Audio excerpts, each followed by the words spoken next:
नमस्कार दोस्तों, आज हम भारतीय संविधान एवं राज्य व्यवस्था के बारे में विस्तृत रूप से चर्चा करेंगे।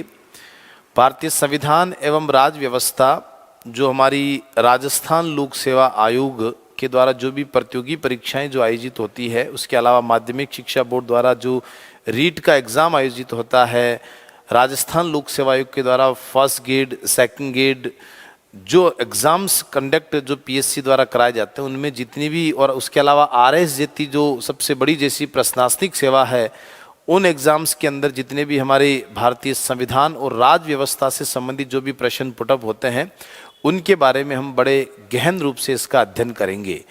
सबसे पहले हम बात करें भारतीय संविधान एवं राज्य व्यवस्था के बारे में। इन दो शब्दों के अर्थ हमें जानने हैं कि संविधान क्या है और राज्य व्यवस्था क्या है, हमें पढ़ना क्या है। सबसे पहले जो बुक हम पढ़ रहे हैं उसके ऊपर जो हेडिंग बना हुआ जो कवर पेज है, उसका मतलब क्या है। देखिए, संविधान का मतलब ये होता है कि एक निश्चित समय के अंदर, एक निश्चित समय के अंतर्गत एक संविधान निर्मात्री सभा द्वारा जिस कानून का निर्माण किया जाता है, उसे हम क्या कहते हैं, संविधान। जैसे एग्जाम्पल के तौर पर अगर हम देखें कि जैसे 2 वर्ष, उसके अलावा 11 माह और 18 दिन, ये एक निश्चित समय हो गया कि एक निश्चित समय में संविधान निर्मात्री सभा द्वारा जिस कानून का निर्माण किया जाता है, उसे हम क्या कहते हैं, संविधान कहते हैं। ठीक है, परंतु राज्य व्यवस्था क्या होता है? राज्य व्यवस्था का मतलब यहाँ पर यह है कि समय समय पर हमारी संसद के द्वारा हमारे लिए जो कानूनों का निर्माण किया जाता है, जैसे जो संविधान सभा हमारे लिए संविधान बना कर गई थी, वो संविधान उन्होंने भले ही बनाया, लेकिन संविधान सभा ने ये भी कहा कि हमारे जाने के बाद और भी बहुत सारे कानूनों की आवश्यकता पड़ेगी, तो निम्न में से वो कानून कौन बनाएगा, किसके पास वो पावर होगा। तो उसके संबंध के अंदर हमारे यहाँ पर देश की जो कानून बनाने की जो सर्वोच्च संस्था है, जो सबसे बड़ी पंचायत है, उसे हम संसद कहते हैं। तो संसद के द्वारा समय समय पर जो कानून बनाए जाते हैं, जो संघ सूची पर बनाए जाते हैं, राज्य सूची के ऊपर राज्य विधानमंडल के द्वारा जो कानून बनाए जाते हैं, तो कानून बनाने वाली ये संस्था, और अगर वह कानून नागरिकों के मौलिक अधिकारों का हनन करता है, अगर वह कानून हमारे संविधान के मूल ढांचे का अगर उल्लंघन करता है, तो ऐसे कानूनों को हमारा जो न्यायपालिका का जो सर्वोच्च संस्था होती है, उसे हम सर्वोच्च न्यायालय जिसे कहते हैं, इस सर्वोच्च न्यायालय के द्वारा उस कानून को शून्य घोषित किया जाता है कि यह कानून नागरिकों के मूल अधिकार का हनन करता है और यह कानून हमारे संविधान के बेसिक स्ट्रक्चर का उल्लंघन करता है। तो इस कंडीशन के अंदर उस कानून को शून्य घोषित करने का अधिकार किसे होता है? सर्वोच्च न्यायालय का, अर्थात न्यायपालिका का। तो आपको जिन जिन सुप्रीम कोर्ट में संविधान से संबंधित जो सुप्रीम कोर्ट में केसेज आए, उन केसेज के बारे में आपको पढ़ना है। हमारी संसद के द्वारा समय समय पर जैसे SC/ST एक्ट कानून बना दिया, ट्रिपल तलाक पर कानून, तो कहने का मतलब जितने भी कानून जो संविधान में जो हमारी संसद के द्वारा जो बनाए गए, उन सभी कानूनों को आपको पढ़ना है। साथ ही साथ सुप्रीम कोर्ट के फैसले को आपको पढ़ना है। वो आपकी हो जाएगी क्या? राज्य व्यवस्था, जिसे हम अंग्रेजी में कहते हैं पॉलिटी। और जो एक निश्चित समय में संविधान निर्मात्री सभा द्वारा जिस कानून का निर्माण किया गया, उसे हम क्या कहते हैं? संविधान कहते हैं, यानी 2 वर्ष 11 माह और 18 दिन के अंतर्गत। तो ये सबसे पहले हमने हेडिंग का जानने का प्रयास किया। तो आपको कॉन्स्टिट्यूशन भी पढ़ना है, साथ में पॉलिटी भी पढ़ना है। दोनों चीज़ों को आपको सिमिलर करके पढ़ना है, तभी जाकर ये आपका पूरा जो यूनिट है, ये एक पूरी यूनिट आपकी क्या होगी? तैयार होगी। अब आगे हम बात करते हैं इसके अंतर्गत क्या है कि भारतीय संविधान की प्रारंभ या उसकी बातें कैसे क्या होती है। जैसे हम जनरल बात करें कि सबसे पहले एक हमारे महात्मा गांधी जी थे। 1922 के अंदर गांधी जी ने भारतीय संविधान की बात करी कि भारत का एक संविधान होना चाहिए। 1934 के अंदर मानवेंद्र नाथ राय ने इसके लिए बात कही थी। सबसे पहले अगर हम बात करें तो 1895 के अंदर 1895 के अंदर बाल गंगाधर तिलक द्वारा एक जो पुस्तक लिखी गई थी, उसका नाम था स्वराज विधेयक। स्वराज विधेयक नामक जो किताब थी बाल गंगाधर तिलक की, उसके अंदर सबसे पहले 1895 के अंतर्गत संविधान के शब्द का जिक्र किया गया था।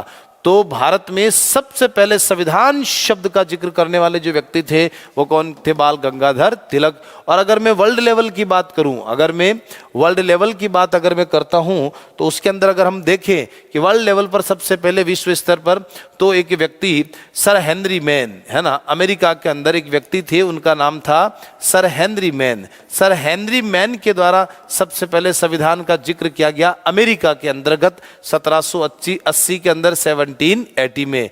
लेकिन साथ ही साथ 1787 के अंदर अमेरिका का एक राज्य है, उस राज्य का नाम है फिलोडेल्फिया। अमेरिका का एक राज्य है, उसका नाम है फिलोडेल्फिया। तो सबसे पहले अमेरिका के फिलोडेल्फिया राज्य के अंदर हमारे यहाँ पर अमेरिका में फिलोडेल्फिया के अंतर्गत संविधान सभा बनाई गई और वहाँ का संविधान बनाया गया। अमेरिका में हर राज्य का अपना संविधान है, प्लस अमेरिका का खुद का अलग संविधान है। भारत में ऐसा नहीं है, भारत में राज्यों और केंद्र दोनों का समान संविधान है। तो सबसे पहले विश्व में व्यक्ति था हेनरी मैन, 1780 के अंदर इन्होंने संविधान की बात करी थी और 1787 में अमेरिका के फिलोडेल्फिया स्टेट के अंदर सबसे पहले संविधान सभा बनाई गई और वहां पर संविधान का निर्माण किया गया। अब भारत की बात हमने अभी करी, बाल गंगाधर तिलक ने 1895 में स्वराज विधेयक के अंतर्गत बात आई। उसके अलावा महात्मा गांधी ने 1922 के अंदर, उसके अलावा जो मानवेंद्र नाथ रॉय है उन्होंने 1934 के अंदर, पंडित मोतीलाल नेहरू जो है ना, उन्होंने 1928 में नेहरू रिपोर्ट के अंतर्गत कुछ संविधान के बहुत सारे अंशों का जिक्र किया था। तो ये भारत के कुछ लोग थे जिन्होंने इन चीज़ों का जिक्र किया। अब देखिए हम सबसे पहले जो बात करते हैं, अब देखिए यहाँ लिखा हुआ है अगस्त प्रस्ताव, कि देखिए हुआ ये था कि 1939 से 45 तक हमारे चल रहा था सेकेंड वर्ल्ड वॉर। बड़े ध्यान से सुनना, सेकेंड वर्ल्ड वॉर चल रहा था और जो द्वितीय विश्व युद्ध चल रहा था तो अंग्रेजों ने भारत को युद्धरत देश घोषित कर दिया। युद्धरत देश घोषित करने का मतलब ये हो गया कि जो भारत है वह भारत भी अंग्रेजों का युद्ध में साथ देगा, जबकि भारत का किसी से कोई लेना देना नहीं था। इसलिए जो भारतीय राष्ट्रीय कांग्रेस जो सबसे बड़ी पार्टी थी उस जमाने की, जिसकी भारत के कई राज्यों में जो सरकारें चल रही थी, उस पार्टी को ये नाराजगी हुई कि आपने हमसे बिना पूछे इतनी बड़ी पार्टी है जो राज्यों में सरकारें चला रही, आपने हमसे पूछा तक नहीं और आपने भारत को युद्धरत देश घोषित कर दिया। हम नहीं मानते इस चीज को। उन्होंने सारी सरकारों से इस्तीफे दे दिए, त्यागपत्र दे दिया, हम नहीं मानते। अब अंग्रेजों को भारतीय लोगों की जरूरत पड़ी, भारतीय लोगों को सेना में भर्ती करने की जरूरत पड़ी, तो वो ये चाह रहे हैं कि भारत के लोग यहाँ पर आए, लेकिन भारतीय लोग कह रहे हैं कि नहीं, पहले हमें आप आज़ादी दीजिए, उसके बाद ही आपसे बात करेंगे, पहले आपसे बात नहीं करेंगे। तो उसी दौरान सेकेंड वर्ल्ड वॉर जब चल रहा था तो अंग्रेज भारत को आज़ादी देना नहीं चाहते। वो कहते हैं कि नहीं, पहले आप हमारा युद्ध में साथ दो, फिर हम आपके लिए बात करेंगे। भारतीय कहते हैं ऐसा नहीं चलेगा।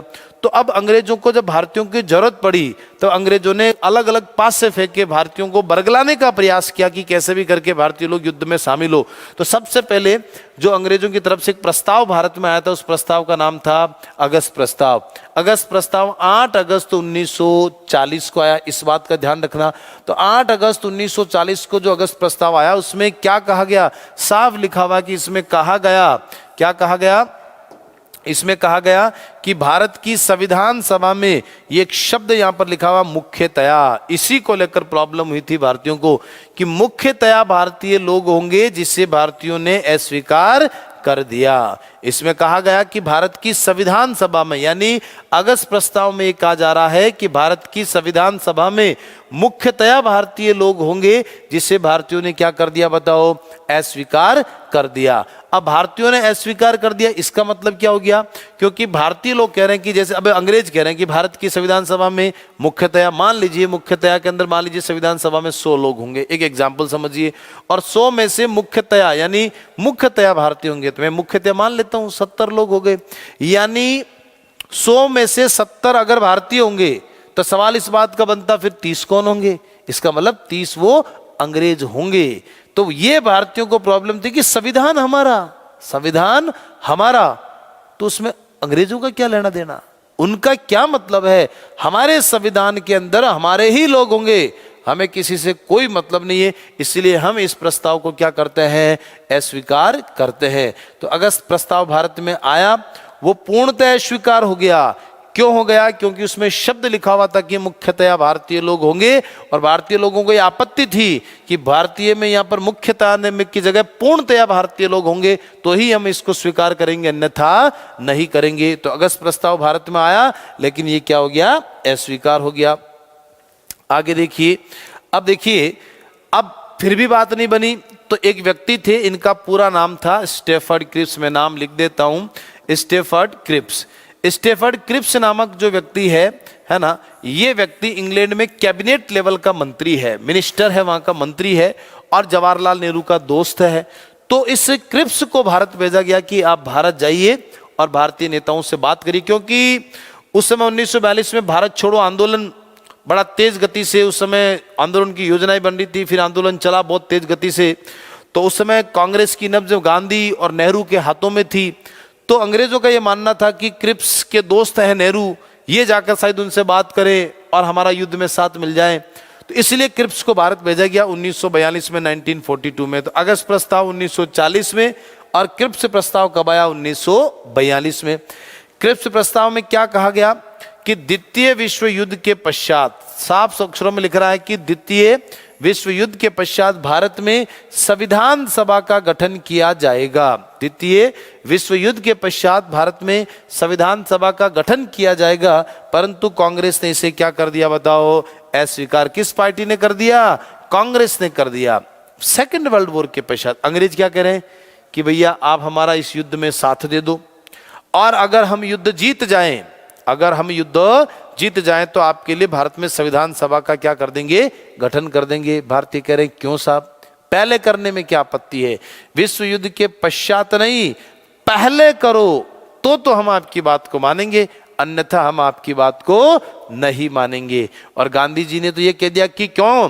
क्योंकि जब 1914 से 18 के बीच में जब प्रथम विश्व युद्ध चल रहा था, उस समय गांधी जी ने 1915 के अंदर गांधी जी और रविंद्रनाथ टैगोर ने गांव में जा जाकर लोगों को समझाया कि आप आइए युद्ध में साथ दीजिए, है ना, और इसके कारण हम युद्ध जीत जाएंगे, है ना, और युद्ध अगर जीत गए तो अब अंग्रेज हमें आजादी दे देंगे। गांधी जी के कहने से, रविंद्रनाथ टैगोर के कहने से लोग आए और आकर युद्ध में साथ दिया, और अंग्रेज प्रथम विश्व युद्ध जीत भी गए, लेकिन उसके बावजूद भी अंग्रेजों ने भारतीयों को आजादी नहीं दी। इसका मतलब धोखा किया।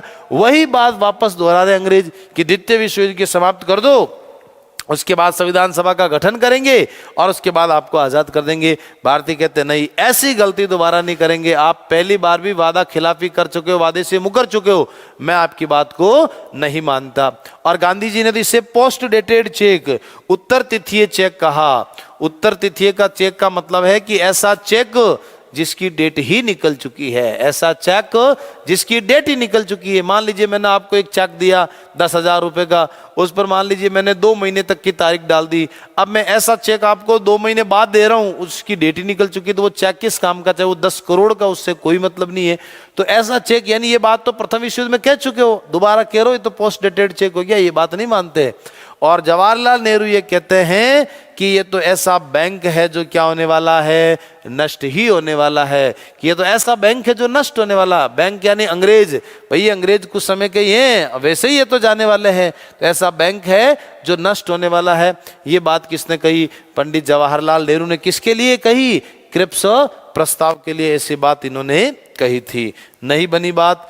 अब देखिए 1900 युद्ध जीत गए अंग्रेज। 1946 के अंदर भारत में कैबिनेट मिशन आता। कैबिनेट का मतलब ब्रिटेन में कैबिनेट लेवल के जो मिनिस्टर होते हैं, तो 1946 के अंदर कैबिनेट मिशन भारत आता है। सबसे पहली बात तो कि इसमें सदस्य कितने होते हैं? 3। पहला प्रश्न आपसे देखिए, सवाल मिलाने के लिए आएगा, अगस्त प्रस्ताव, क्रिप्स प्रस्ताव, कैबिनेट मिशन, और सामने ईयर लिखे हुए रहेंगे। तो आपको ये बताना है कि अगस्त प्रस्ताव 1940 में है, क्रिप्स प्रस्ताव 1942 में है, कैबिनेट मिशन 1946 में है।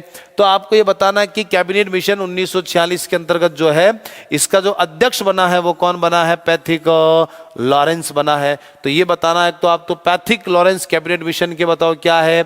अध्यक्ष हैं। उसके अलावा 2 व्यक्ति हो गए, एक तो स्टेफर्ड क्रिप्स हो गया और दूसरा हो गया एवी अलेक्जेंडर हो गया। तो ये ध्यान रहेगा, आपसे सवाल क्या पूछेंगे कि निम्न में से कैबिनेट मिशन का सदस्य नहीं है, तो आपको तीनों नाम याद होने चाहिए। कौन कौन से?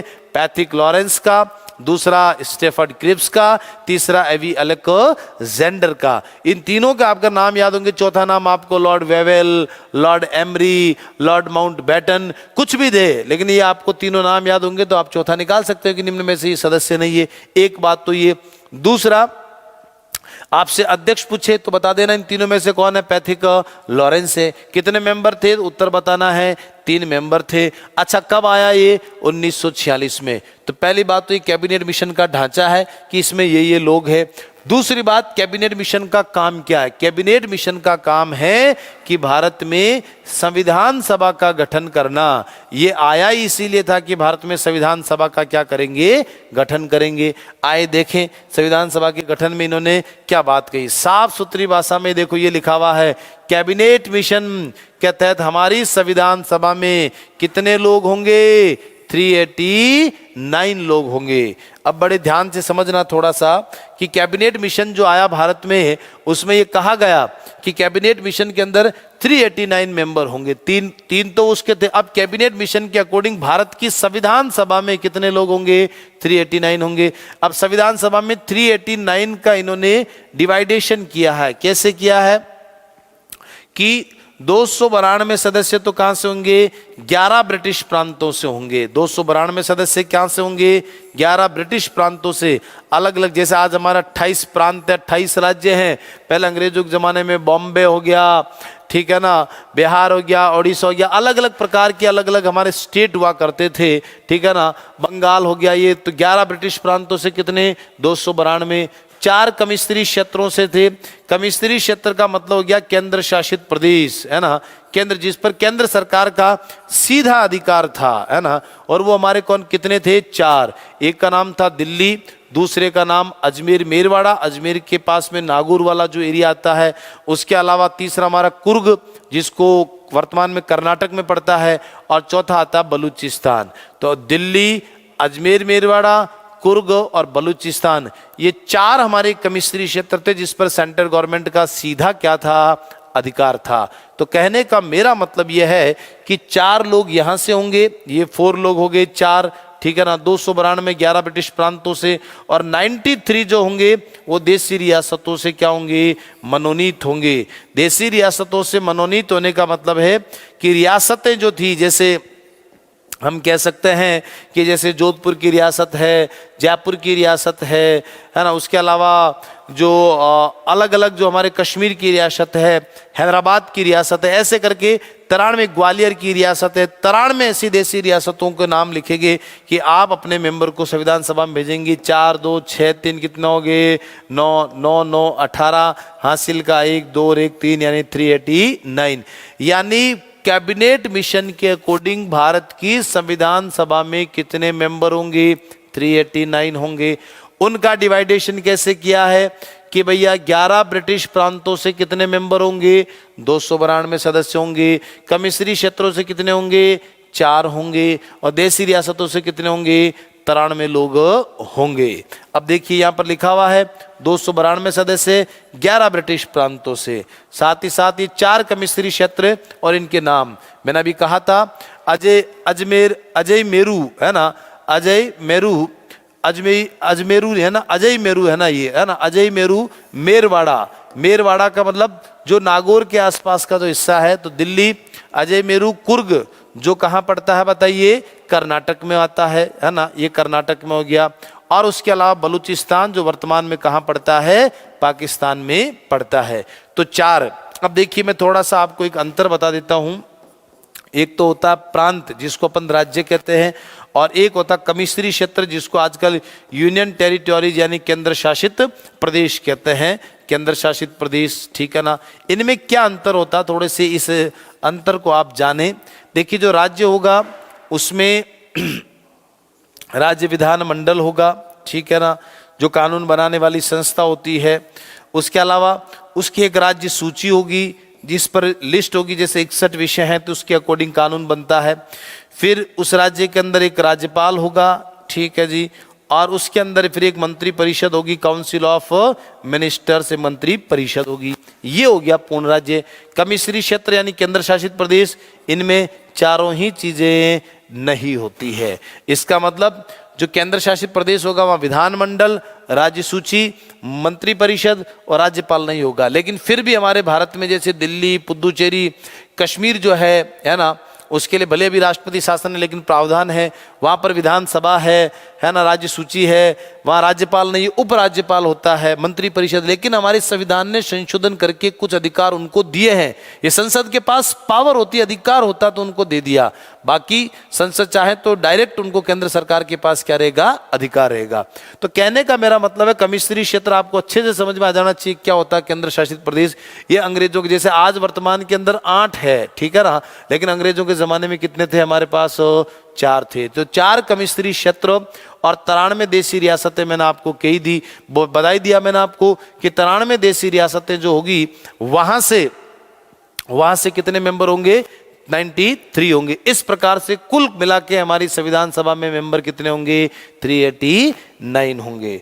आगे देखिएगा, अब देखिए कुछ इन्होंने इसके डिवाइडेशन किए हैं, है ना, जैसे वर्ग क, है ना, जिसमें मद्रास, जो मैंने कहा ना 11 ब्रिटिश प्रांत है, तो देखिए प्रांतों के नाम है, मद्रास है, संयुक्त प्रांत जिसको वर्तमान का आप यूपी कहते हैं, मध्य प्रांत जिसको वर्तमान का आप एमपी कहते हैं, बरार ये हैदराबाद वाला एरिया है ना, जो आंध्र प्रदेश, उड़ीसा, है ना, इनसे 187 मेंबर थे, है ना। जैसे मैंने कहा ना कि 11 ब्रिटिश प्रांतों से 292 लोग होंगे, उनमें से कुछ वर्ग क ख ऐसे करके अंग्रेजों ने उस समय एक लिस्ट बांटी थी, उसके अंदर कैबिनेट मिशन ने उसमें से वर्ग के में ये स्टेट आए, बड़े बड़े स्टेट, इनसे कितने मेंबर थे बताओ, 187 मेंबर यहाँ पर रखे गए थे। आगे देखिए वर्ग ख, जिसमें देखिए क्या है, पंजाब है, उत्तर पश्चिमी सीमा प्रांत जो पाकिस्तान वाला एरिया आ जाता है, सिंध है ना, इनसे कितने मेंबर होंगे, 35 मेंबर होंगे। जैसे भाई 292 जो सदस्य हैं उनका डिवाइडेशन किया है, वर्ग क, वर्ग ख, वर्ग ग, है ना, और वर्ग ग में क्या रखा, केवल 2 स्टेट रखे, बंगाल और असम, और इनसे अकेले से केवल कितने मेंबर रखे इन्होंने, 70 यानी 70 सदस्यों को इसके अंतर्गत रखा गया था। अब देखिए नोट्स, अब देखिए अजमेर मेरवाड़ा, है ना, अजमेर मेरवाड़ा से कौन थे बताओ, मुकुट बिहारी लाल भार्गव जो केंद्र शासित प्रदेश था। दिल्ली से कौन आए थे बताओ, आसफ अली और देशबंधु गुप्ता। और कुर्ग जो केंद्र शासित प्रदेशों की बात कर रहे हैं, और कुर्ग से कौन आए थे, श्री CM पुनाका साहब। तो कहने का मतलब ये आसफ अली अंतरिम सरकार में रेल मंत्री भी हमारे बनते हैं। तो ये ध्यान रखना कि केंद्र शासित प्रदेशों से कुछ इंपॉर्टेंट नाम है जो हमने आपके सामने प्रस्तुत किए हैं। यहाँ से मुकुट बिहारी लाल साहब भार्गव है, आसफ अली देशबंधु गुप्ता दिल्ली से आए हैं, और CM पुनाका जो साहब है वो कहाँ से आए हैं, कुर्ग से संविधान सभा के क्या बने हैं, मेंबर बने। ये इनके कुछ नाम हैं। अब देखिए ये तो 389 मेंबर इन्होंने रखे और उनका डिवाइडेशन किया, उसमें भी हमने वर्ग क, ख और ग रख दिया। और उन जो 292 जो स्टेट थे उनको भी हमने बांटा कि देखो यहाँ से इतने मेंबर होंगे, इसमें इतने से मेंबर होंगे, ये डिवाइडेशन वहां पर चला। अब देखिए चुनाव के बाद स्थिति कि जब संविधान सभा के चुनाव संपन्न हुए, उन संपन्न चुनाव के बाद क्या स्थिति बनती है उसको आप देखिए कि कांग्रेस को कितनी सीटें मिलती है, 208 सीटें मिलती है। मुस्लिम लीग को कितनी सीटें मिलती है, 73 सीटें मिलती है। और 15 लोग कौन होंगे, निर्दलीय होंगे। निर्दलीय मतलब कुछ छोटी छोटी पार्टियां थी, है ना, कुछ निर्दलीय थे, कुछ छोटी पार्टियां थी। इस कुल मिलाकर देखिए कितने हो गए, 8 3 11, 11 5 16, हासिल का 1 7 1 8 1 9 और ये 2 296। यानी कहने का मेरा मतलब है कि इलेक्शन जो हुआ था, जो निर्वाचन हुआ था, वो 296 सीटों पर ही क्या हुआ था बताओ, चुनाव हुआ था। लेकिन जो 93 जो रियासतें थी उन पर मनोनीत का प्रावधान था, यानी वहां पर राजा डायरेक्ट अपना प्रतिनिधि भेजेगा, वहां पर कोई इलेक्शन नहीं होगा। इससे ये क्या सिद्ध होता है कि हमारी संविधान सभा पूर्णतः निर्वाचित थी नहीं, हमारी संविधान सभा निर्वाचित भी थी, साथ ही साथ हमारी संविधान सभा क्या थी, मनोनीत भी थी। तो हमारी संविधान सभा निर्वाचित भी है और हमारी संविधान सभा मनोनीत भी है। क्यों? क्योंकि 93 देशी रियासतों के जो लोग हैं इनको यहाँ पर ये कहा जा रहा है कि मनोनयन किया जा रहा है और निर्वाचन के लिए 296 का निर्वाचन हो रहा है। तो न तो हमारी पूर्णतः मनोनीत है, न ही पूर्णतः निर्वाचित है, यानी कुछ निर्वाचित भी है और उसके अलावा कुछ हमारे क्या है, मनोनीत भी है। एक बात तो ये। दूसरा देख लिए, कांग्रेस पार्टी को कितनी सीटें मिली है, 208। मुस्लिम लीग को कितनी मिली है, 73 सीटें। निर्दलीय कितने लोग आए हैं, 15 लोग आए तो टोटल मिलाकर कितने हो गए? 296 हो गए। तो ये 296 का आंकड़ा यहां पर आ गया। अब देखिए, जो कांग्रेस को सबसे ज्यादा सीटें मिली थी 208, और मुस्लिम लीग को सीटें क्या मिली, है ना, कम मिली। जब कांग्रेस को सीटें 208 मिल गई, मुस्लिम लीग को 73 सीटें मिली, तो कांग्रेस को ये मुस्लिम लीग को बड़ी आपत्ति हुई कि उनको लगा कि हमारी सीटें तो कम है और कांग्रेस की सीटें क्या है, ज्यादा है। जब हमारी सीटें कम है तो जब कोई भी मुद्दा होगा, कोई भी बात होगी, कुछ भी होगा, तो ये माना जाएगा कि भाई प्रस्ताव तो कांग्रेस का पारित होगा, क्योंकि इनके पास बहुमत, मेजोरिटी बहुत ज्यादा है, हमारे पास तो बहुमत कम है। तब से मुस्लिम लीग ने संविधान सभा का बहिष्कार, प्रथम बैठक का भी बहिष्कार किया और नए पाकिस्तान की मांग रख दी कि हमारा तो नया देश बनाइए और नई संविधान सभा बनाइए, नई संविधान सभा बनाइए, नया देश बनाइए। उसी के बारे के अंदर हम विस्तार से चर्चा करेंगे ये सारी चीजें। तो कहने का मतलब ये कि संविधान सभा के अंदर मुस्लिम लीग ने पहली बैठक का क्या किया, बहिष्कार किया था। इस बात के लिए विशेष करके आपको ध्यान रखना है। अब देखिए, मुस्लिम लीग जो है, मुस्लिम लीग की पाकिस्तान की मांग को कैबिनेट मिशन ने अस्वीकार कर दिया। मुस्लिम लीग की पाकिस्तान की मांग क्या थी? मुस्लिम लीग की पाकिस्तान की मांग यही थी कि मुस्लिम लीग को जब 73 सीटें मिली, मुस्लिम लीग को जब 73 सीटें मिली थी, तो मुस्लिम लीग को ये लग गया था कि संविधान सभा में हमारी कोई बात नहीं मानी जाएगी, क्योंकि 208 सीटें अकेली किसके पास थी, कांग्रेस के पास थी। जब 208 सीटें कांग्रेस के पास थी और हमारे पास तो 73 सीटें ही हैं, तो हमारी तो कोई बात नहीं मानेगा, हमारे तो लिए अलग देश बनाइए, हमारा अलग देश पाकिस्तान बनाइए, और पाकिस्तान हमारा जो अलग देश अगर आप बनाएंगे तो ही हम भारत की संविधान सभा के अंदर जाने का प्रयास करेंगे, वहाँ बैठेंगे। वैसे भी उन्होंने कहा कि हमें जाना ही नहीं है, हमें तो हमारा अलग ही देश बना दीजिए। इस मुद्दे को लेकर जो चर्चा होने लगी, तो कैबिनेट मिशन ने साफ अक्षरों में कह दिया कि साहब नहीं, हम आपके लिए कोई नया देश नहीं बनाएंगे, यानी अस्वीकार कर दी। कैबिनेट मिशन ने क्या कर दिया, अस्वीकार। अब देखिए, पाकिस्तान बना है, वो माउंटबेटन ने 3 जून 1947 की माउंटबेटन योजना निकाली, उसके अकॉर्डिंग बना है। लेकिन ध्यान रहे, कैबिनेट मिशन के अकॉर्डिंग पाकिस्तान का गठन नहीं हुआ। इस बात का विशेष करके ध्यान रखना। अब देखिए, दो बड़े आदमी हैं हमारे इस देश के अंदर। एक जैसे महात्मा गांधी, जो हमारे देश के सबसे उस जमाने के अंदर, महात्मा गांधी के अलावा एक मोहम्मद अली जिन्ना जो थे, है ना, जो उस देश में बड़े पॉपुलर नेता थे, मुसलमानों के जो नेता थे। तो ध्यान रहे, मोहम्मद अली जिन्ना और उसके अलावा महात्मा गांधी संविधान सभा के सदस्य नहीं थे। इस बात का विशेष करके ध्यान रहे। हालांकि देखिए, मैं आपको जानकारी के लिए बता दूं कि महात्मा गांधी ने संविधान सभा का कोई चुनाव नहीं लड़ा। महात्मा गांधी ने संविधान सभा का कोई चुनाव नहीं लड़ा और न ही वो संविधान सभा के मेंबर थे, इस बात को क्लियर कर देते हैं। लेकिन मोहम्मद अली जिन्ना भी संविधान सभा के मेंबर नहीं थे का मतलब वो चुनाव, इसका मतलब ये नहीं था कि उन्होंने चुनाव नहीं लड़ा।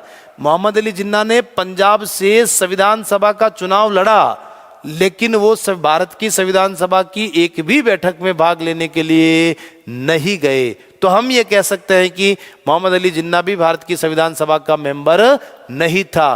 परंतु ध्यान रहे, मोहम्मद अली जिन्ना ने ये लिखा हुआ देखिए, पंजाब से, ये मोहम्मद अली जिन्ना ने पंजाब से संविधान सभा के सदस्य ये क्या हुए थे, निर्वाचित हुए थे, परंतु उन्होंने संविधान सभा की किसी भी बैठक में भाग नहीं लिया था। इस बात का विशेष करके ध्यान रखो। तो गांधी जी ने तो चुनाव भी नहीं लड़ा, संविधान सभा के मेंबर बन ही नहीं सकते। इन भाई साहब ने चुनाव लड़ा, पंजाब से इलेक्टेड हुए, लेकिन भारत की संविधान सभा की किसी भी बैठक में इन्होंने भाग नहीं लिया। इसका मतलब कि मोहम्मद अली जिन्ना भी भारत की संविधान सभा के मेंबर नहीं रहे। अब देखिए, जब मुस्लिम लीग ने पहली बैठक का बहिष्कार किया, वो बैठक में भाग लेने गए ही नहीं, तब विंस्टन चर्चिल, एक ब्रिटेन के प्राइम मिनिस्टर थे, उनका नाम था विंस्टन चर्चिल। चर्चिल ने क्या कहा कि भारत की संविधान सभा एक ऐसा विवाह है। क्या बोल रहे हैं चर्चिल? कि भारत की संविधान सभा एक ऐसा विवाह है जिसकी दुल्हन ही क्या है, गायब है। यानी दुल्हन किसको बोला है? मुस्लिम लीग को कहा है। किसने कहा है? विंस्टन चर्चिल, जो ब्रिटेन के प्रधानमंत्री रह चुके थे। तो यानी ब्रिटेन के प्रधानमंत्री रहे विंस्टन चर्चिल ने यह बात कही कि भारत की संविधान सभा एक ऐसा विवाह है जिसकी दुल्हन ही गायब है। यानी जब मुस्लिम लीग हमारी संविधान सभा का बहिष्कार कर रही है तो वो मतलब ऐसा विवाह जिसमें दुल्हन ही नहीं है, यानी बिना मुस्लिम लीग के आप अकेले ही संविधान बना रहे हो, वो संविधान ठीक नहीं है, ऐसा विंस्टन चर्चिल का मानना था। तो ये कई बार हमसे परीक्षा में आलोचनाएं पूछ लेते हैं, इस आलोचना का आप ध्यान रखना कि संविधान सभा एक ऐसा विवाह जिसकी दुल्हन ही गायब है, ये किसने कहा? चर्चिल ने। और इसका याद रखने का बड़ा अच्छा तरीका है कि जिस विवाह से अगर मान लीजिए दुल्हन ही गायब हो जाए, वो विवाह वैसे ही चर्चा का विषय बन जाता है। तो विवाह चर्चा का विषय बन गया तो विवाह वाली बात कौन कर रहे हैं? हमारे विंस्टन चर्चिल कर रहे हैं। अब देखिए एक व्यक्ति हमारे, इनका नाम है सोमनाथ लाहिड़ी साहब। ये संविधान सभा में एकमात्र साम्यवादी नेता थे। तो कई बार फैक्ट के तौर पर हमें पूछ ले कि हमारी संविधान सभा के एकमात्र साम्यवादी नेता कौन थे, तो उत्तर क्या बताना? सोमनाथ लाहिड़ी साहब।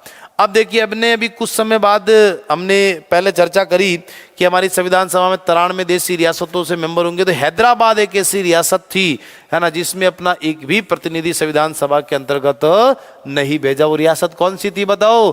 हैदराबाद रियासत थी।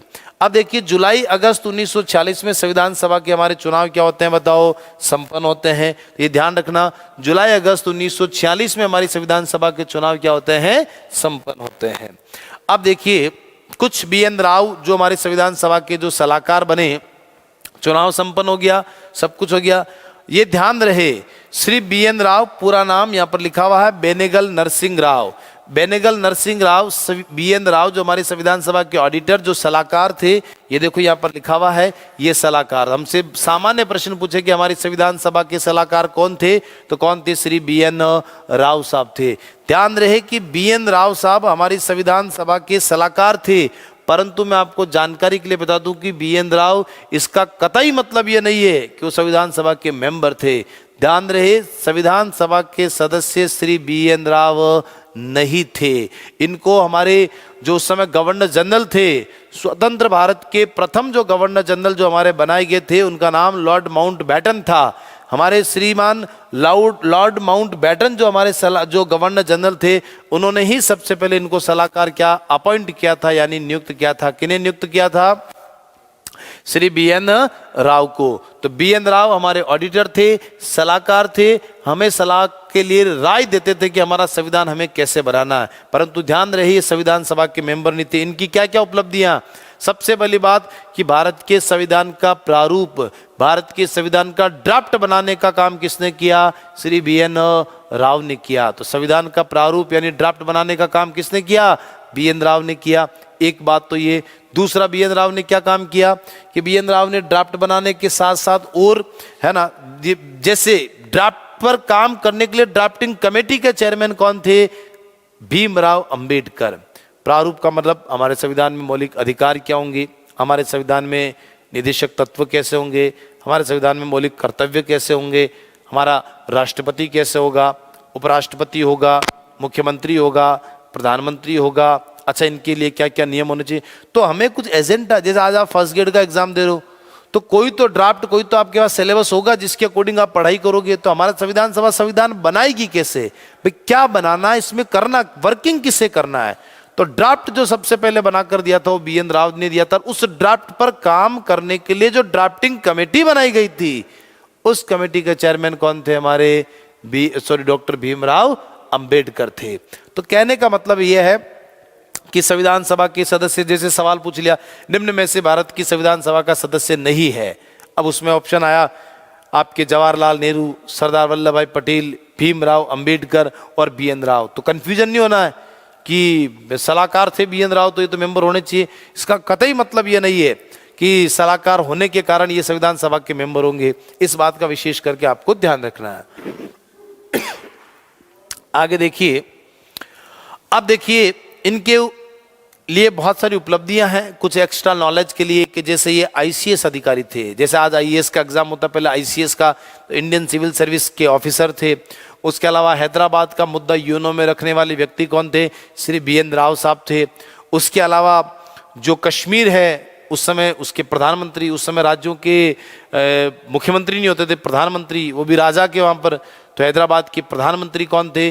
श्री BN राव साहब थे।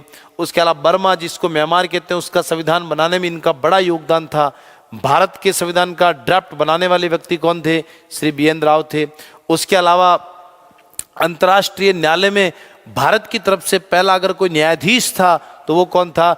BN राव था। आप कल्पना करिए, एक ही व्यक्ति के नाम कितने अच्छे अच्छे रिकॉर्ड हैं। कलकत्ता हाई कोर्ट के आप जज थे, इंटरनेशनल कोर्ट में आप भारत की तरफ से पहले न्यायाधीश थे, ICS अधिकारी थे, हैदराबाद का मुद्दा UN में उठाने वाले पहले भारतीय थे। उसके अलावा कश्मीर के आप प्रधानमंत्री थे, संविधान सभा के सलाहकार थे। उसके अलावा निःशुल्क रूप से इन्होंने संविधान का काम किया था भारत के लिए, निःशुल्क रूप से एक रुपया नहीं लिया था। और उसी के साथ साथ ये पर बर्मा म्यांमार का इन्होंने, जिसको बर्मा जिसको वर्तमान में म्यांमार कहते हैं, उसका संविधान बनाने में इनका बड़ा योगदान था। और सबसे बड़ी बात है, इनको गवर्नर जनरल लॉर्ड माउंटबेटन ने इन्हें हमारे संविधान का सलाहकार नियुक्त किया था। तो देखिए जो मैंने पॉइंट बताए वो सब लिखे हुए हैं। ICS अधिकारी थे, बर्मा म्यांमार के संविधान निर्माण में इनकी महत्वपूर्ण भूमिका ये निभा चुके थे। उसके अलावा कलकत्ता हाई कोर्ट में मैंने अभी बताया ये न्यायाधीश रह चुके हैं, है ना। अंतर्राष्ट्रीय न्यायालय में प्रथम न्यायाधीश भारतीय, पहला भारतीय न्यायाधीश कौन बना? श्री BN राव साहब बने। फिर मैंने कहा कश्मीर के आप क्या रहे बताओ? प्रधानमंत्री रहे। उसके अलावा हैदराबाद का मुद्दा UN के अंदर संयुक्त राष्ट्र संघ में उठाने वाले व्यक्ति कौन थे? BN राव साहब थे। आगे देखिए हमारे संविधान का प्रारूप, देखिए ये गलती मत कर देना, प्रारूप समिति आए तो भीमराव अंबेडकर, और केवल प्रारूप आए किसने बनाया? तो उत्तर क्या होगा आपका? BN राव। तो हमारे संविधान का ड्राफ्ट किसने बनाया? श्री BN राव ने बनाया। इन्होंने, मैंने अभी थोड़ी देर पहले कहा, निःशुल्क रूप से कार्य किया, कोई पैसा नहीं लिया, निःशुल्क रूप से हमारी संविधान सभा में कार्य करने वाले व्यक्ति कौन थे? श्री BN राव थे। और सबसे बड़ी बात है कि हमारी संविधान सभा के आप क्या नहीं थे? सदस्य नहीं थे। बहुत अच्छा प्रश्न पुटअप हो सकता है कि निम्न में से भारत की संविधान सभा का सदस्य नहीं है। वहाँ अंबेडकर, राजेंद्र प्रसाद, जवाहरलाल नेहरू, BN राव, तो कंफ्यूजन नहीं होना कि ये तो सारे नाम पड़े हुए हैं, ये तो सारे ही थे, इनमें से गलत कौन सा है? तो ध्यान रहे कि BN राव संविधान सभा का मेंबर नहीं था। आगे देखिए, अब हमारी संविधान सभा की जो पहली बैठक है उसके बारे में बात करते हैं। मैं आपको थोड़ा जानकारी के लिए बता दूं कि 9 दिसंबर 1946 से लेकर 23 दिसंबर 1946 तक हमारी संविधान सभा की क्या होती है? पहला अधिवेशन होता, प्रथम अधिवेशन होता है। इस बात का विशेष करके ध्यान रहे। अधिवेशन, देखिए अधिवेशन एक बड़ा होता है और बैठक उसमें छोटी होती है। मैं ये कहता हूं उदाहरण के तौर पर कि आगामी इस 1 तारीख से लेकर आगामी 20 तारीख तक इस सभा का पहला अधिवेशन बुलाया जाएगा। ठीक है, 1 तारीख से 20 तारीख तक आपने अधिवेशन बुला लिया, कोई बात नहीं, बहुत अच्छी बात है। तो 20 तारीख तक जो आपने अधिवेशन बुलाया, ये एक अधिवेशन हुआ। अब इसमें सैकड़ों बैठकें हो सकती है। सैकड़ों बैठकों का मतलब ये हो गया कि जैसे सुबह 1 तारीख से लेकर सुबह 11 बजे से लेकर दोपहर 2 बजे तक एक बैठक हो गई, 2 से लेकर 5 तक दूसरी बैठक हो गई, फिर शाम को 5 से लेकर 8 तक तीसरी बैठक हो गई। तो बैठकें सैकड़ों हो सकती है। अधिवेशन एक लंबा चलता है, उसमें कई प्रकार की अलग अलग बैठकें होती है। तो बैठक इसके अंदर हो रही है। तो पहला अधिवेशन 9 दिसंबर से 23 दिसंबर चलेगा। इस पहले अधिवेशन में टोटल 11 बैठकें होती है। कितनी बैठकें होती है? 11। उसमें से जो पहली बैठक होती है वो कब होती है? 9 दिसंबर 1946 को होती है। अब पहली बैठक जब होती है 9 दिसंबर 1946 को, उस पहली बैठक में सबसे बड़ी बात है कि भाई इस बैठक का संचालित कौन करेगा, इस सदन को चलाएगा कौन। अभी सदन बैठेगा, फिर अपने नियम खुद बनाएगा, तभी तो सब कुछ तय होगा। तो अब करे क्या? तो सलाहकार कौन है हमारे? अभी थोड़ी देर पहले हमने पढ़ा कौन थे, इसीलिए उनको पहले हमने पढ़ा कि भाई पहले ऑडिटर, सलाहकार, भाई सलाह दो आप कैसे करें काम। तो श्री BN राव ने सलाह दी थी कि जो संविधान सभा का सबसे वरिष्ठ सदस्य, उम्र दराज व्यक्ति, जो सबसे ज्यादा उम्र में है, उस व्यक्ति को आप अस्थायी अध्यक्ष बना दो और उसके नेतृत्व में सदन को चलाइए और फिर बैठकर तय कर लीजिए कि भाई स्थायी अध्यक्ष, परमानेंट अध्यक्ष हमारा कौन होगा और कैसे बनेगा। ठीक है साहब। तो संविधान सभा के सलाहकार श्री BN राव, बेनेगल नरसिंह राव के सुझाव पर, है ना, यहाँ पर हमारे एक व्यक्ति हैं जो सबसे वरिष्ठतम सदस्य जो हैं, है ना, BN राव के जो सुझाव है, यहाँ पर कौन व्यक्ति हैं? डॉक्टर सच्चिदानंद सिन्हा। ये विशेष करके ध्यान रखना कि संविधान सभा का पहला अध्यक्ष कौन बना? सच्चिदानंद सिन्हा। लेकिन ध्यान रहे, सच्चिदानंद सिन्हा स्थायी अध्यक्ष नहीं बना, अस्थायी अध्यक्ष बना। इस बात का विशेष करके ध्यान रखना कि सच्चिदानंद सिन्हा स्थायी अध्यक्ष नहीं बना, क्या बना? अस्थायी अध्यक्ष बना। तो सच्चिदानंद सिन्हा को स्थायी, अस्थायी ब्रैकेट में क्या लिखा हुआ है? प्रथम अध्यक्ष नियुक्त किया गया और प्रथम बैठक में कितने लोगों ने भाग लिया? 207 लोगों ने। बड़े ध्यान से समझना इस कॉन्सेप्ट को।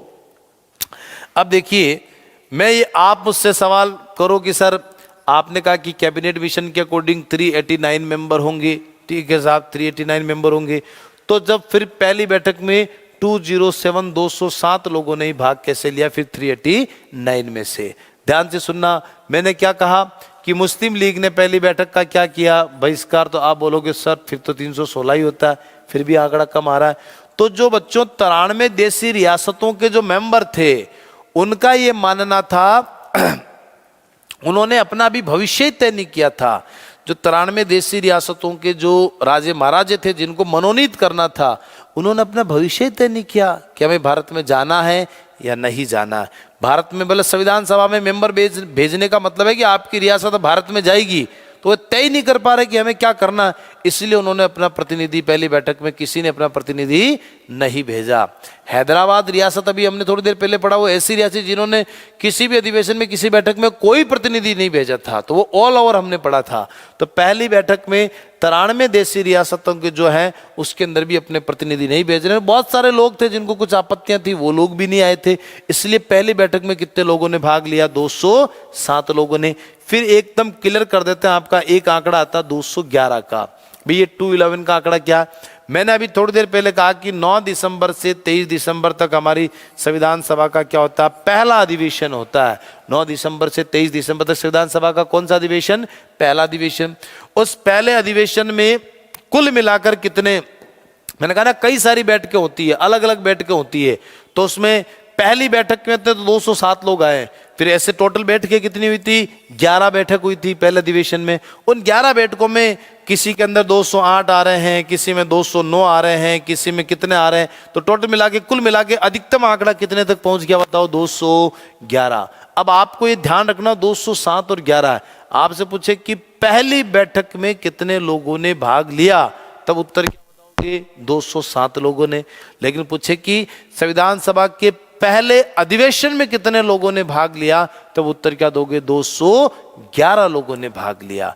तो पहला अधिवेशन या सत्र पूछे तो उत्तर बताना आपको 211 लोगों ने भाग लिया, और पहली अगर बैठक अगर आपसे पूछे तब उत्तर क्या देना? 207 लोगों ने। एकदम क्लियर हमने आंकड़ा कर दिया 207 और 211 का क्या आंकड़ा है। ठीक है, आगे देखिए,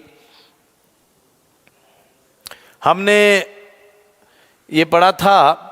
अब देखिए, पहली बैठक हमारी हो गई। पहली बैठक में 9 दिसंबर 1946 को सच्चिदानंद सिन्हा को हमारे अस्थायी अध्यक्ष बनाया जा रहा है, ठीक है ना। अब जैसे मान लीजिए मैं सच्चिदानंद सिन्हा हूं, मैं यहाँ पर आया, आने के बाद देखिए कोई बंगाल से आ रहा है, कोई राजस्थान से आ रहा है, कोई भारत के कोने कोने से लोग आ रहे हैं, तो हर किसी को तो एक दूसरे को कोई जानते नहीं, इतना बड़ा राष्ट्र था, है ना, अविभाजित भारत। जो भारत उस समय विभाजित नहीं था, भारत पाकिस्तान बांग्लादेश में बंटवारा नहीं हो रखा था। तो उस दौरान भाई परिचय तो कराएंगे ना, भाई ये कौन है, ये क्या है। तो सलाहकार के आदेश के कारण है, हमारे यहाँ पर एक संविधान सभा के मेंबर थे जेबी कृपलानी साहब। जेबी कृपलानी ने वो मंच पर आए और डॉक्टर सच्चिदानंद सिन्हा का उन्होंने परिचय कराया संविधान सभा से कि साहब ये इनका नाम डॉक्टर सच्चिदानंद सिन्हा है, इनकी ये उम्र है, इनकी ये योग्यता है, ये यहाँ से आए हैं और ये हमारे सलाहकार के कहने पर हमने इनको अस्थायी अध्यक्ष बनाया है। इनका काम ये रहेगा कि हमारे अस्थायी अध्यक्ष बनाने तक का इनकी यहाँ पर ड्यूटी रहेगी। तो सच्चिदानंद सिन्हा का जो परिचय कराने वाला व्यक्ति था उसका नाम था जेबी कृपलानी। सवाल क्या बन गया कि हमारी संविधान सभा का प्रथम वक्ता पहली बार बोलने वाला व्यक्ति कौन था? जेबी कृपलानी था। क्यों? क्योंकि उन्होंने ही डॉक्टर सच्चिदानंद सिन्हा का क्या कराया? परिचय कराया था। तो देख लीजिए, पहली बैठक 9 दिसंबर 1946 को, साफ लिखा हुआ है आचार्य जेबी कृपलानी ने डॉक्टर सच्चिदानंद सिन्हा को संविधान सभा की कार्यवाही में आसन ग्रहण करने का क्या किया बताओ? अनुरोध किया, उनका परिचय कराया, फिर उन्होंने कहा कि आप आइए और आसन ग्रहण कीजिए। तो ये काम कहने वाले व्यक्ति कौन थे? हमारे जेबी कृपलानी। इसलिए यहाँ पर ये साफ लिखा हुआ है कि संविधान सभा में बोलने वाले पहले वक्ता, बहुत अच्छा प्रश्न बन सकता है कि संविधान सभा में बोलने वाले पहले वक्ता हमारे कौन बने थे बताओ? जेबी कृपलानी बने थे। और पहली बैठक में जो 207 207 लोगों ने भाग लिया था, उसमें से कितनी महिलाओं ने भाग लिया? 10 महिलाओं ने भाग लिया। नीचे लिखा हुआ है कि पहली बैठक में कितनी महिलाओं ने भाग लिया? 10। तो पहले अधिवेशन में कुल 211 सदस्यों ने भाग लिया, ये बात ध्यान रहे। और पहली बैठक में कितनी महिलाओं ने भाग लिया? 10 महिलाओं ने भाग लिया था। अब देखिए, एक हमारे संविधान सभा के मेंबर थे, उनका नाम था प्रसन्न देव रैकुट। अभी हमने कुछ ही समय पहले पढ़ा था कि जुलाई अगस्त 1946 में संविधान सभा के चुनाव संपन्न हुए, लेकिन अभी हमें थोड़ी देर पहले पढ़ा कि संविधान सभा की पहली बैठक हो रही है 9 दिसंबर 1946, यानी जुलाई अगस्त से लेकर दिसंबर तक 2-3 महीने का अंतराल आ जाता है। इस बीच एक हमारे संविधान सभा के मेंबर थे जो चुनाव जीत गए थे, प्रसन्न देव रैकुट, बंगाल से आते हैं। ये चुनाव जीत गए, लेकिन पहली बैठक से पहले ही इनका निधन हो चुका था। तो जब पहली बैठक हुई थी सच्चिदानंद सिन्हा की अध्यक्षता में, उसमें हमारे संविधान सभा के जो मेंबर श्री प्रसन्न देव रैकुट पर, है ना, शोक व्यक्त किया गया था। तो देख लीजिए इस चीज को कि पहली बैठक में संविधान सभा के सदस्य श्री प्रसन्न देव रैकुट, ये बंगाल से आते थे, इनकी मृत्यु हो जाने पर इनके लिए शोक यानी संवेदना को प्रकट किया गया था। तो पहली बैठक में किस सदस्य के ऊपर संवेदना प्रकट की गई? तो उत्तर बताना हमें, श्री प्रसन्न देव रैकुट की मृत्यु होने पर संवेदना यहाँ पर प्रकट की गई। संविधान सभा का प्रथम अधिवेशन या सत्र मैंने अभी बता दिया 9 दिसंबर से कब तक चला बताओ? 23 दिसंबर तक सारी चीजें हमने पढ़ ली है। 23 दिसंबर 1946 तक चला, जिसमें कुल कितने सदस्य हो गए? 211। तो प्रथम बैठक में 207 लोगों ने और प्रथम अधिवेशन में कितने? 211 लोगों ने भाग लिया था। और मैंने ये बता दिया कि पहले अधिवेशन में कुल कितनी बैठकें हुई थी? 11 बैठकें आयोजित की गई। इस बात का ध्यान रखें, 9 से 23 दिसंबर तक पहला अधिवेशन चला और उसमें कुल कितनी बैठक हुई? 11 बैठकें आयोजित की गई थी। संविधान सभा के सचिव, देखिए जो सेक्रेटरी थे वो थे HVR आयंगर साहब, बहुत इंपॉर्टेंट है, ये यहाँ पर नाम आ ही गया। संविधान सभा के जो हमारे सचिव है, सेक्रेटरी है, जो सचिव है हमारे, वो कौन है? HVR। तो कितने फैक्ट आ गए? 9 दिसंबर 1946 को संविधान सभा की पहली बैठक होती है। उसके साथ ही साथ हमने ये भी पढ़ा, सच्चिदानंद सिन्हा को प्रथम और ऐसे अध्यक्ष बनाया गया। फिर पहले अधिवेशन में टोटल 11 बैठकें होती है, उसमें पहली बैठक में 207 लोगों ने भाग लिया, उसमें से 10 महिलाओं ने भाग लिया था। और हमारे संविधान सभा के जो सचिव कौन बने? हमारे श्री HVR आयंगर बने थे। फिर देखिए, संविधान सभा के सदस्यों को वाइसराय के निर्देशानुसार, क्योंकि संविधान सभा की पहली बैठक 9 दिसंबर को होती, कहाँ होती है? हमारे यहाँ पर देखो दिल्ली में ये जगह लिखी हुई है ना, कि वाइसराय का मतलब क्या होता है कि गवर्नर जनरल को ही दूसरी भाषा में क्या कहते थे? वाइसराय का मतलब महारानी जो होती थी ब्रिटेन की, वो जो कहती थी वही व्यक्ति ये करता था। आज भले आप राष्ट्रपति कह दो, उस जमाने में वाइसराय कह दो, बात एक ही है ना। तो गवर्नर जनरल नाम था, लेकिन वाइसराय उसका एक्स्ट्रा नाम इसलिए हो गया कि उसमें वॉइस जो होती थी वो महारानी की होती थी, यानी वो बोल रहा है, इसका मतलब कौन बोल रहा है? महारानी बोल रही है, इसलिए उसमें वॉइस महारानी के होने के कारण उसको वाइसराय कहते थे। तो उसके निर्देशानुसार 9 दिसंबर 1946 को नई दिल्ली के परिषद भवन में संविधान सभा के चैम्बर में हमारे प्रातः 11 बजे बैठक में उपस्थित होने के लिए सबको आमंत्रण भेजा गया था। तो दिल्ली के अंदर हमारी संसद का जो केंद्रीय कक्ष है, वहां पर ये संविधान सभा के अंदर बैठक आयोजित पहली हुई थी। अब जैसे ही हमारे संविधान सभा में पहले अध्यक्ष, यानी जिसको हम कह सकते हैं कि जो ऐसे अध्यक्ष बने थे हमारे डॉक्टर सच्चिदानंद सिन्हा, उसी प्रकार हमारे पहले उपाध्यक्ष जो मनोनीत हुए थे, है ना, जो डायरेक्ट आए थे, है ना, वो उनका नाम था फ्रैंक एंथोनी। ध्यान रहिए, एंग्लो इंडियन थे। एंग्लो इंडियन का मतलब ये होता है कि जिसके पिता या दादा अनिवार्य रूप से अंग्रेज थे और जिसकी माता अनिवार्य रूप से भारतीय थी, क्योंकि बहुत सारे अंग्रेजों ने भारतीय महिलाओं से जब विवाह किया, बहुत सारे अंग्रेजों ने जब भारतीय महिलाओं से जब विवाह किया था, तो उस दौरान उन्होंने उनसे जो संतानें उत्पन्न हुई, उन संतानों को आंग्ल भारतीय एंग्लो इंडियन कहा जाता है। तो संविधान सभा के जो उपाध्यक्ष थे श्री फ्रैंक एंथोनी साहब को 9 दिसंबर 1946 को, है ना, प्रथम उपाध्यक्ष बताओ क्या किया गया? नियुक्त किया गया। जो 25 जून 1947 को SC मुखर्जी, है ना, अब देखिए नियुक्त किया गया। अब इसके साथ ही साथ ये तो था, है ना, इनको उपाध्यक्ष नियुक्त किया, यानी एक तरह से इनको मनोनीत कर दिया, डायरेक्ट इनको बुला लिया। अब देखिए, अब यहां पर उपाध्यक्ष के लिए होगा चुनाव, है ना। तो देखिए 25 जून 1947 को H.C. मुखर्जी, हरेंद्र कुमार मुखर्जी इनका पूरा नाम है, तो ध्यान रहे S.C. मुखर्जी को 25 जून 1947 को, ध्यान रहे शब्द क्या लिखा मैंने, निर्वाचित। तो पहला मनोनीत उपाध्यक्ष कौन बना, तो उत्तर क्या दोगे, फ्रैंक एंथोनी। और आपसे पूछे कि पहला निर्वाचित उपाध्यक्ष कौन बना, तो उत्तर क्या दोगे, H.C. मुखर्जी। और उसके बाद देश जब आजाद होता 15 अगस्त 1947 को, आजाद देश में फिर दो उपाध्यक्ष होते हैं, मुखर्जी और मुखर्जी के साथ एक व्यक्ति होता है V.T. कृष्णामाचारी, है ना, V.T. कृष्णामाचारी। अब ध्यान से सुनना, एक होता T.T. कृष्णामाचारी। T.T. कृष्णामाचारी हमारी आगे हम पढ़ेंगे प्रारूप समिति होगी, उस प्रारूप समिति का मेंबर होगा। और ये V.T. कृष्णामाचारी है ना, जो हमारी संविधान सभा का उपाध्यक्ष बनेगा। लेकिन स्वतंत्र भारत में फिर संविधान सभा में दो उपाध्यक्ष होंगे, एक तो N.C. मुखर्जी जो आप पढ़ रहे हो, पहला निर्वाचित है, और दूसरा इसके साथ कौन होगा, V.T. कृष्णामाचारी होगा। तो पहला मनोनीत उपाध्यक्ष कौन है हमारे, बताओ, फ्रैंक एंथोनी साहब है। और पहला निर्वाचित जो हमारा उपाध्यक्ष है वो कौन है, बताओ, हमारे S.C. मुखर्जी है। इन चीजों को, उपाध्यक्ष निर्वाचित कौन सा, मनोनीत कौन सा, इन चीजों का आपको ध्यान रखना है। ओके, देखो यहां पर साफ लिखा हुआ स्वतंत्रता के पश्चात, ये मैंने अभी थोड़ी देर पहले आपको बता दिया कि स्वतंत्रता के पश्चात श्री S.C. मुखर्जी और V.T. है ना कृष्णामाचारी, ये थोड़ा सा ठीक है ना, कृष्णामाचारी, इसको आप यहां से काट दे, ये लिखा हुआ कृष्णा, मैं लिख देता हूं बोर्ड पर, कृष्णा, ये सही नाम होगा, कृष्णामाचारी, कृष्णामाचारी। तो ये है इनका पूरा नाम, V.T. कृष्णामाचारी क्या बने, बताओ, इसके उपाध्यक्ष बनाएंगे। तो आजादी के बाद दो उपाध्यक्ष हमारी संविधान सभा के अंदर रहते।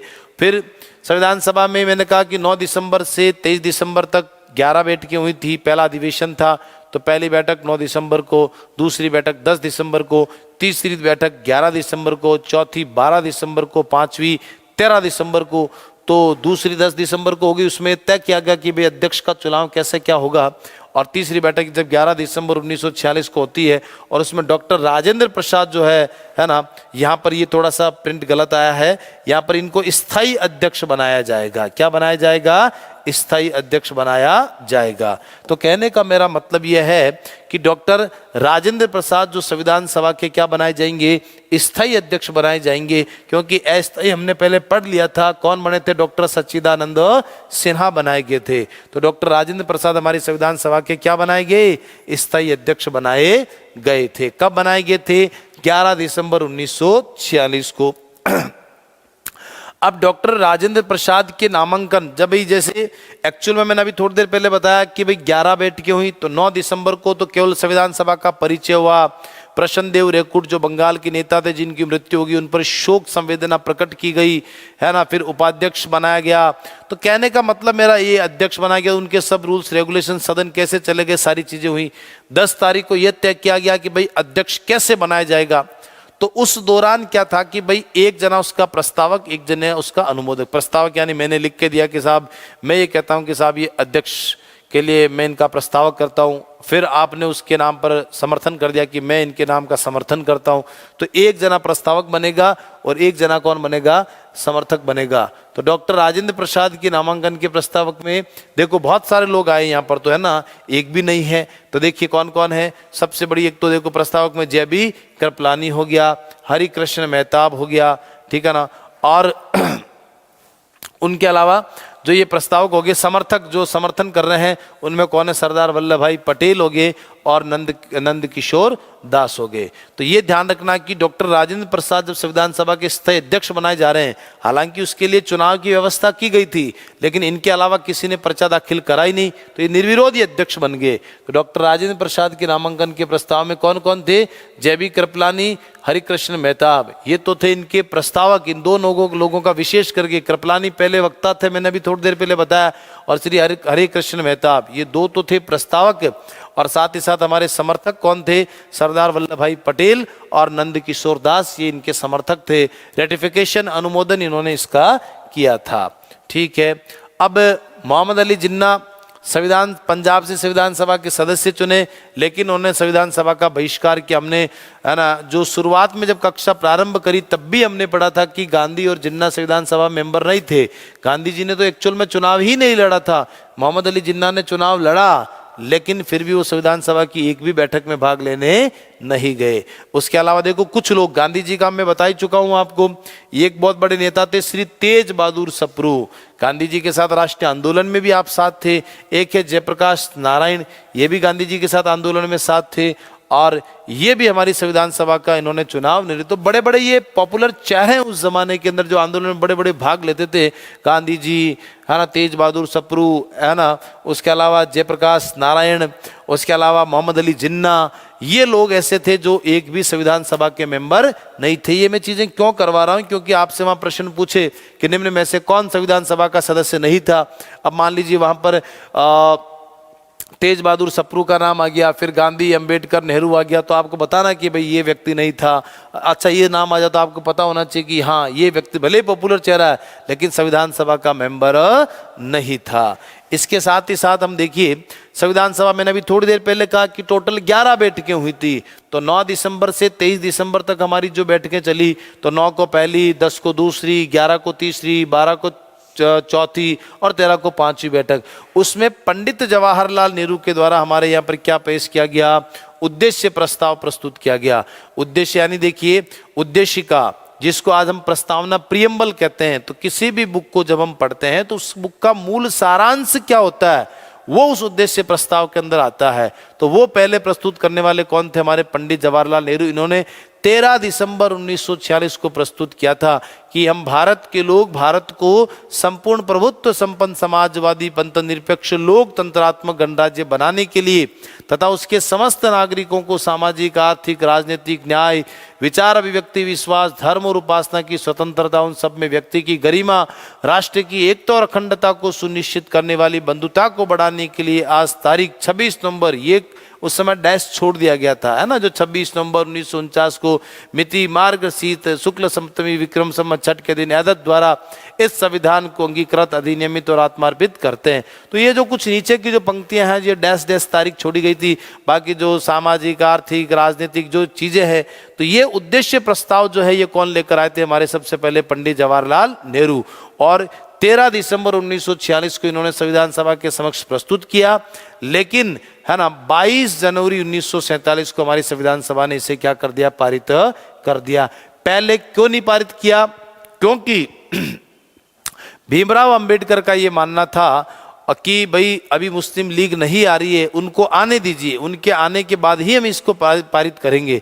लेकिन वो लोग नहीं आए, इसलिए फिर 22 जनवरी 1947 को हमारी संविधान सभा ने इस उद्देश्य प्रस्ताव को क्या कर दिया, पारित। तो देख लीजिए पंडित नेहरू द्वारा इस प्रस्ताव को पेश किया गया। इस प्रस्ताव के जो समर्थक बने थे वो कौन बने थे, पुरुषोत्तम दास टंडन। तो बहुत अच्छा प्रश्न, स्टैंडर्ड सवाल पूछ सकते हैं कि पंडित नेहरू ने जो उद्देश्य प्रस्ताव हमारी संविधान सभा के समक्ष रखा, उसके अंदर जो उसके समर्थक बने थे वो कौन बने थे, पुरुषोत्तम दास टंडन साहब इसके समर्थक बने। और उसके बाद ही फिर इसको प्रस्तुत किया गया था।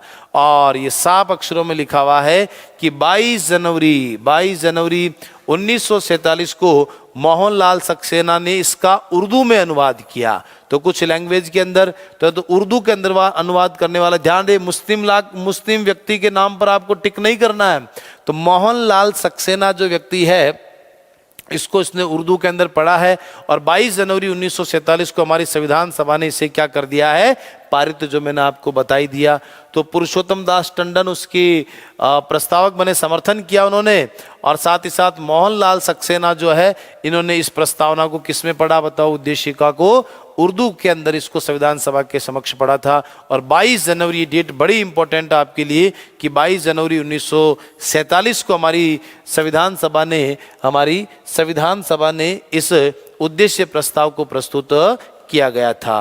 तो मित्रों, आज हमने संविधान सभा के जो शुरुआती जो कुछ अंश हैं कि संविधान सभा के लिए कैसे कैबिनेट मिशन ने क्या क्या सीटों का डिवाइडेशन किया, किस आधार पर हमारे यहाँ पर सीटें बांटी गई, उसके आधार पर फिर चुनाव हुआ, चुनाव के बाद स्थिति क्या बनी, फिर पहली बैठक कैसे हुई, फिर हमारे संविधान के सलाहकार कौन थे, उनके कहने पर क्या क्या चीज़ें होने लगी है, पहले वक्ता कौन थे, ये बहुत सारी चीज़ें हमने जानने का प्रयास किया। अस्थायी अध्यक्ष कौन बना, स्थायी अध्यक्ष कौन बना, पहला मनोनीत उपाध्यक्ष कौन बना, निर्वाचित उपाध्यक्ष कौन बना, संविधान फिर देश आज़ाद होने के बाद फिर उपाध्यक्ष कौन बना, उसके अलावा तीसरी बैठक कब होती है, पांचवी बैठक कब होती है, उद्देश्य प्रस्ताव कौन रखता है, उनके समर्थक कौन बनते हैं, राजेंद्र प्रसाद जब संविधान सभा के अध्यक्ष के लिए पर्चा दाखिल करते तब उनके समर्थक कौन होंगे, अनुमोदक कौन बनेंगे, प्रस्तावक कौन होंगे। तो ये सारी चीज़ों के बारे में हमने बहुत कुछ जानने का प्रयास किया। आगे की जो भी हमारी संविधान सभा से संबंधित जो भी फैक्ट है, जो भी आगे जानकारियां हैं, वो हम अगली कक्षा के अंदर करेंगे। तब तक के लिए बहुत बहुत धन्यवाद।